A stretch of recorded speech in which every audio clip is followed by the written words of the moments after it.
Bienvenue si vous nous rejoignez dans 64 minutes, Le Monde en français, place à notre grand angle.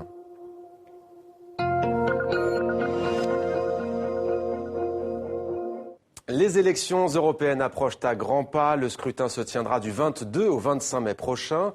Qui, pour succéder à José Manuel Barroso à la présidence de la Commission européenne, 5 candidats sont en lice. Après le socialiste Martin Schulz, après l'écologiste José Bové, 64 minutes donne la parole aujourd'hui à un autre présentant.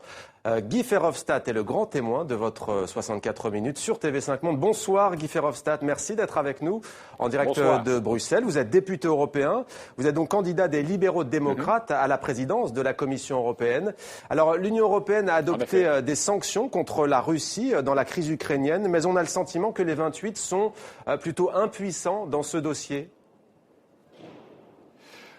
En tout cas, maintenant, on a pris quelques sanctions. On a élargi la liste des gens dans l'entourage de Vladimir Poutine sur laquelle ces sanctions sont applicables. Et ça, c'est déjà un pas en avant parce que la première liste qui a été publiée il y a environ 10 jours, c'était 21 gens qui étaient des personnages de second rang, je dirais, qui n'étaient pas des gens qui décidaient vraiment en Russie. Maintenant, c'est une liste un peu plus large. Néanmoins, je vois qu'il y a une différence avec les Américains. Les Américains ont aussi mis des noms d'oligarques, de gens qui dirigent les grandes entreprises d'État en Russie. Et moi, je propose en tout cas de continuer à faire pression sur Vladimir Poutine et à suivre un peu les Américains dans cette affaire, c'est-à-dire à mettre aussi d'autres noms dans la liste sur laquelle s'appliquent les sanctions. Et vous connaissez les sanctions, c'est de ne plus donner des visas et de aussi geler les comptes bancaires de ces gens. Alors Guy Verhofstadt, au tout début de cette crise ukrainienne, on a vu défiler des responsables politiques européens à Kiev aux côtés des manifestants anti-gouvernementaux qui étaient opposés à l'ex-président Yanukovych. Moscou a dénoncé une ingérence. À ce moment-là, l'Europe n'a-t-elle pas d'une certaine manière soufflé sur les braises ? C'est pas de l'ingérence, c'est simplement les manifestants et les partis démocratiques ukrainiens qui nous demandaient de venir. Moi, je suis allé moi-même autour du 20, c'était le jeudi dramatique, dans lequel un nombre d'Ukrainiens sur la place Maïdan ont été tués. Eh bien, ces gens nous demandaient de venir. Ils veulent faire un choix pro-européen, démocratique, et surtout, moi j'ai parlé avec beaucoup de gens sur le square, sur la place Maïdan. Tous ces gens veulent vivre dans un État, dans un pays tout à fait normal. Ce qu'ils veulent, c'est mettre fin à la corruption. C'est ça le grand problème de l'Ukraine. C'est que d'eau en bas, il y a la corruption.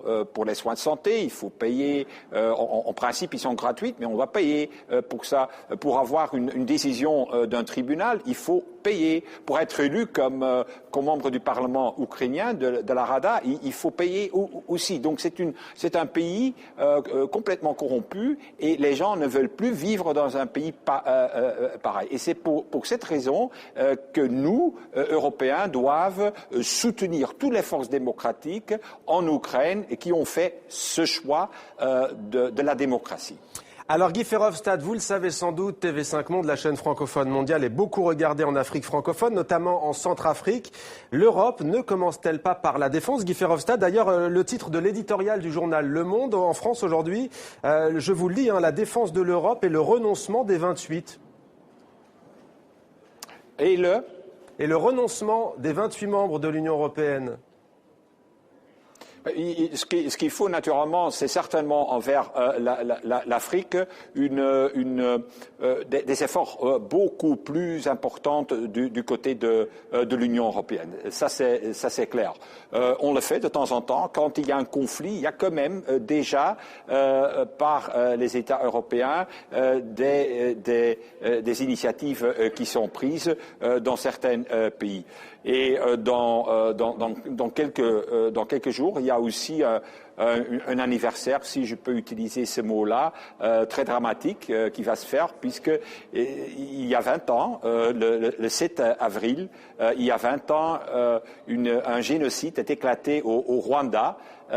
Et ça, c'est aussi quelque chose qu'il faut commémorer, nous, Européens, avec les Africains, parce que ça a été une grande catastrophe. 800 000 personnes, Tutsis, partis hutus modérés qui ont été tués dans une violence qu'on n'a jamais vue sur le continent africain.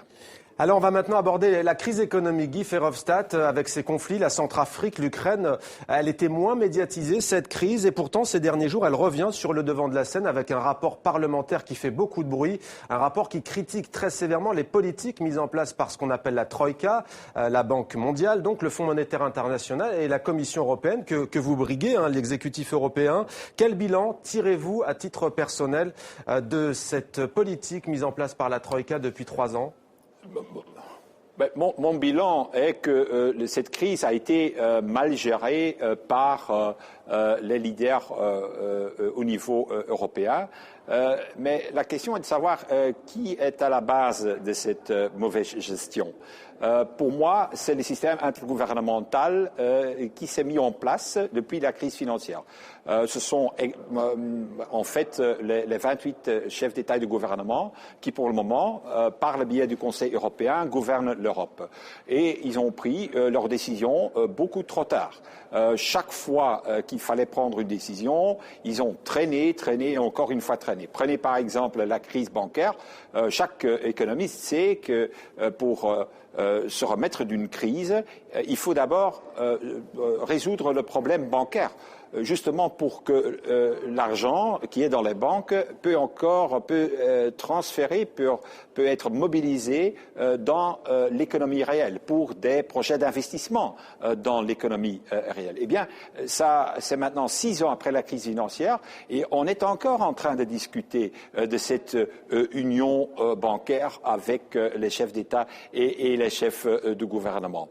Donc, ce que nous proposons, l'alternative que nous proposons, c'est de ne pas en finir avec les règles du pacte de stabilité. Il faut appliquer les règles du pacte de stabilité parce que sans finances publiques qui sont saines, une croissance à moyen terme n'est pas possible, mais qu'il faut ouvrir une deuxième voie. À côté de l'austérité, à côté du pacte de stabilité, il faut développer aussi une stratégie de croissance. Et c'est ça qui manque pour le moment. Une stratégie de croissance qui n'est pas alimentée en faisant des dettes nouvelles dans les États membres de l'Union, mais en intégrant davantage les actions de l'Union européenne. Il faut davantage de marché intérieur, il faut créer un marché unique des services financiers pour faire baisser les taux d'intérêt en Europe, il faut compléter l'union bancaire, il faut créer un gouvernement de la zone euro. Voilà des actions à développer le plus vite possible pour justement combattre la crise et d'ouvrir une vraie stratégie de croissance à côté de cette politique d'austérité à laquelle nous ne pouvons pas échapper. Et vous, Guy Verhofstadt, vous prônez le fédéralisme. Vous êtes un fédéraliste de longue date. C'est un mot qui est sorti du vocabulaire dans la plupart des pays membres de l'Union européenne ces dernières années. Comment comptez-vous raviver la flamme de cette ambition ? Moi, je n'utilise pas souvent le mot fédéralisme, certainement pas en France, parce que dans beaucoup de pays, quand on utilise le mot fédéralisme ou le mot fédéral, on pense qu'on veut créer un super État, une bureaucratie européenne ici à Bruxelles.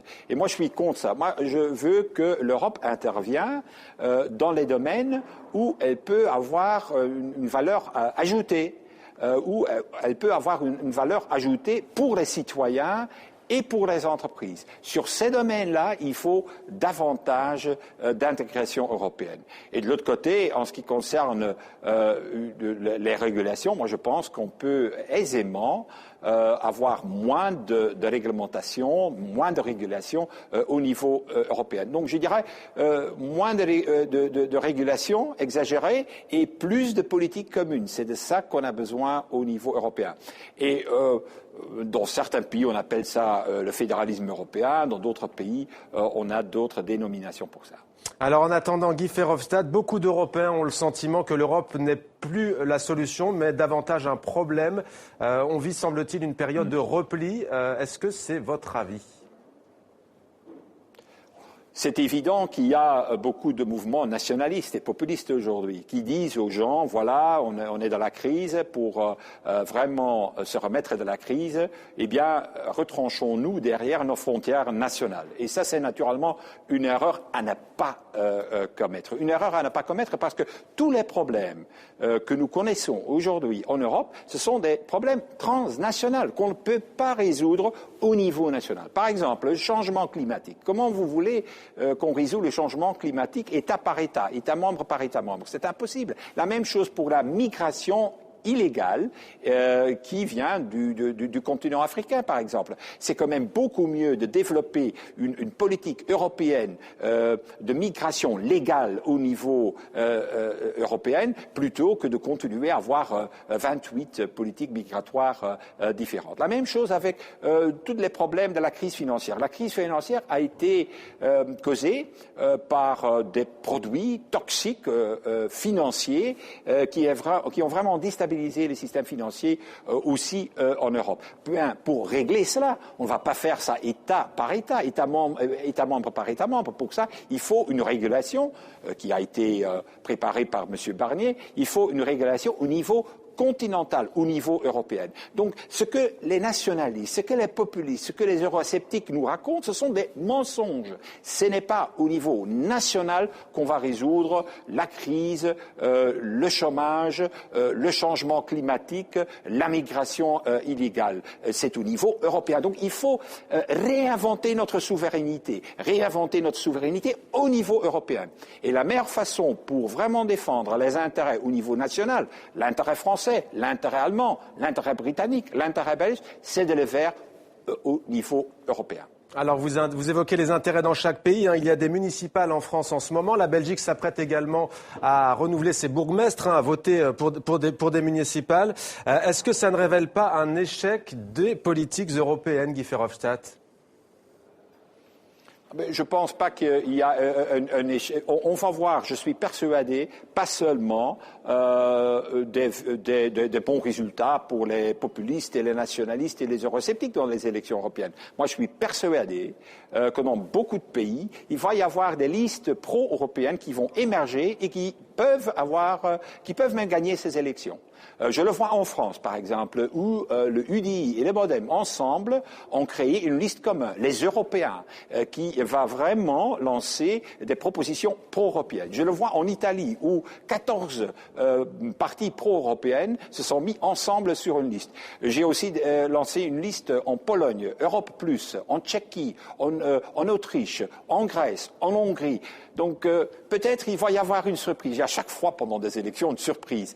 Eh bien, moi je pense que la surprise du 25 mai des élections européennes va être l'émergence d'un mouvement pro-européen qui va dire aux citoyens ce n'est pas par moins d'Europe qu'on va sortir de la crise, mais par une Europe plus intégrée et ça d'une manière intelligemment.